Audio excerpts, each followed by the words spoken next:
Hi, I'm Matt ASBS and welcome to another Sega Dev video. Today we're going to have a little look at what the Mega Drive is capable of in terms of FMV.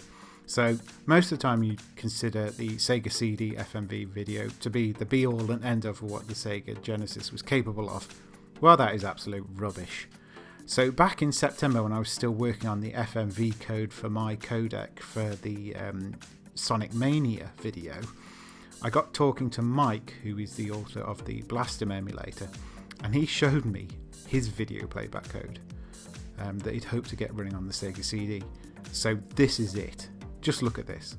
This is running in 320 by 224. It's not taking the entire screen because he disables a portion of it to free up some DMA bandwidth to allow him to do some other things. So what he does is he takes advantage of this by using widescreen video. And then what else he also does is he disables during H-blank basically the display.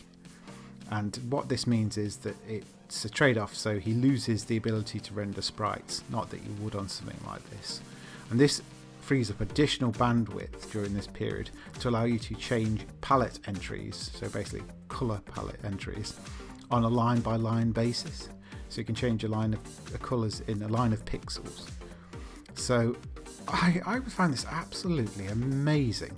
So there's a number of problems getting this to work on the Sega CD though. Firstly, the CD bandwidth pretty much restricts you from doing this because it only gives 150 kilobytes per second. This gives you around 6.25 kilobytes per frame if you ignore audio.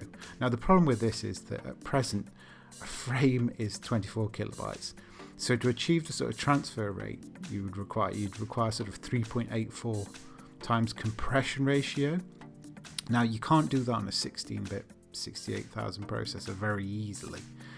I mean, he may be able to achieve it because the Sega CD processor is slightly faster, but it's going to take a good chunk of processing power. But I'm intrigued to see if he actually fulfills this and finishes this sort of codec off, because I don't know, you could do loads with it. Anyhow, I hope you've enjoyed this video. Don't forget to like, share and subscribe to my channel. Patrons are also very gratefully received as it allows me to build on what I already have here, allows me to buy new equipment and other things to enable me to do more with this channel, which is what it's all about really.